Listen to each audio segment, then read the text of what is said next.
কি বলছিল, জাতিসংঘের অধীনে তদন্ত করতে হবে। তারা খুব ভালো করেই জানতো যে ওই সরকারের মেয়াদে এই তদন্ত করা জাতিসংঘের অধীনে করা সম্ভব নয়। বাধ্য হয়ে কী করলো, তারা ভয় পেয়ে, মানে উপদেষ্টা পরিষদ ভয় পেয়ে তড়িঘড়ি করে একটা আবেদন জানালো জাতিসংঘের কাছে। এবং ওই সময় নানান ধরনের প্রশ্ন উঠেছিল এবং প্রশ্ন এখনও আছে যে ওই সময় ইনকিলাব মঞ্চকে কারা নামিয়েছিল। উইদিন শর্ট টাইম এটি যে করা সম্ভব না সবাই জানতো, তারপরেও একটা অস্থির পরিবেশ সৃষ্টি করার উদ্দেশ্যে কারা নামিয়েছিল ইনকিলাব মঞ্চের নেতাকর্মীদের এরকম যুদ্ধংদেহী মনোভাবের সাথে। এই 6 দফা দাবির মধ্যে রয়েছে যে আসামিরা কীভাবে এবং কাদের মদদে সীমান্ত পাড়ি দিল, স্থানীয় জনগোষ্ঠী নাকি আইন শৃঙ্খলা রক্ষাকারী বাহিনীর কোনো কোনো সদস্য, এমনও প্রশ্ন তোলা হয়েছে। কিন্তু উপদেষ্টা পরিষদের সময় তো এই অভিযুক্ত আসামিরা পালিয়ে গিয়েছিলেন, তাদেরকে দায়ী করা হচ্ছে না। কেন করা হচ্ছে না? এবং আমরা শুনতে পাই, এর আগেও আমি আপনাদের বলেছি যে অনেকে বলেন যে উপদেষ্টা পরিষদের কেউ কেউ কোনো কোনো সদস্য বিশেষ একটি শক্তির সঙ্গে চক্রান্ত করে নির্বাচন যাতে বিলম্বে করা যায়, অন্তর্বর্তী সরকারের মেয়াদ যেন আরও দীর্ঘায়িত করা যায়, ক্ষমতা আঁকড়ে রাখার জন্য নানান ধরনের ষড়যন্ত্র চলছিল এবং ইউনিট সরকারের পতন ঘটিয়ে একটি বিপ্লবী সরকার গঠন করা হবে এমন উদ্দেশ্যে, এমন অস্থিতিশীল পরিবেশ সৃষ্টির একটি উদ্দেশ্য ছিল,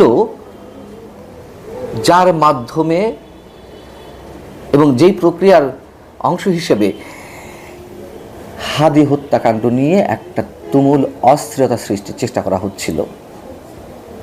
এবং পরবর্তীতে এসে যে 6 দফায় বলা হলো আগামী 15 কার্যদিবসের মধ্যে যদি আসামিদের দেশে ফিরিয়ে এনে বিচারের মুখোমুখি করা না হয় তাহলে ঢাকাসহ সারা দেশে দুর্বার আন্দোলন গড়ে তোলা হবে।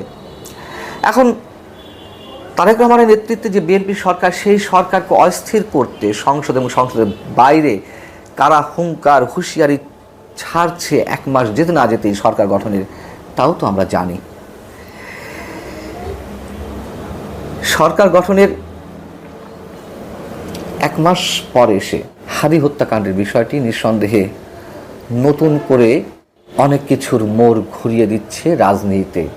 বিষয়টি হচ্ছে যে হাদি হত্যাকাণ্ডের পরপরই ইনকিলাব মঞ্চের পক্ষ থেকে দাবি জানানো হয়েছিল বা তারা সন্দেহ পোষণ করছিল খুব জোরালো সহকারে, ওপেন তারা বলছিল যে মির্জা আব্বাসের নেতৃত্বে এই হত্যাকাণ্ড ঘটানো হয়েছে অহেতুক।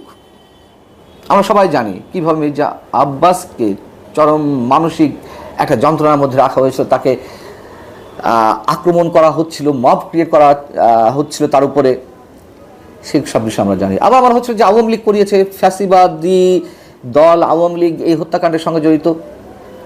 বিএনপি যে হত্যাকাণ্ডের সঙ্গে জড়িত না তা অনেকের কাছে স্পষ্ট। আবার আওয়ামী লীগ এটি করে কোনো ফায়দা লোটার কোনো কারণ নেই, তার কারণ হাদি এমন কোনো শক্ত প্রতিদ্বন্দ্বী আওয়ামী লীগের জন্য ছিল না যে তাকে হত্যা করতে হবে, অনেকে বলেন। এবং যদি কেউ বলে যে না, নির্বাচনকে প্রতিহত করার জন্য এটা আওয়ামী লীগ করতে পারে, এটি ওই সময় আমি বলেছি যে আওয়ামী লীগ যদি নির্বাচন প্রতিহত করতে চাইতো সন্ত্রাসী কর্মকাণ্ডের মাধ্যমে, তাহলে তো আরও অনেক কিছু হয়তো তারা ঘটাতে পারতো। সে ধরনের কোনো সন্ত্রাসী কর্মকাণ্ড তো আমরা দেখিনি।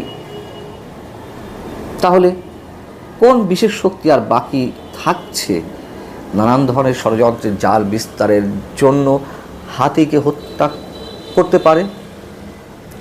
অনেকের কাছে এই বিষয়টি স্পষ্ট হতে পারে। এবং ইনকিলাব মঞ্চে যে 6 দফা দাবি শেষ পর্যায়ে এসে মধ্যরাতে আমাদের সামনে উপস্থাপন করা হলো, সেটিও আমাদের সেই সব সন্দেহের সঙ্গে অনেকখানি মিলে যায়। ইনকিলাব মঞ্চের নেতাকর্মীরা তারা নিজেরা ব্যবহৃত হচ্ছে না, তাদেরকে ব্যবহার করা হচ্ছে, নাকি তারা বুঝে হোক না বুঝে হোক এগুলো করছে, সেসব নিয়ে অনেক প্রশ্ন ওঠাটা খুবই স্বাভাবিক। ভালো থাকুন। আল্লাহ।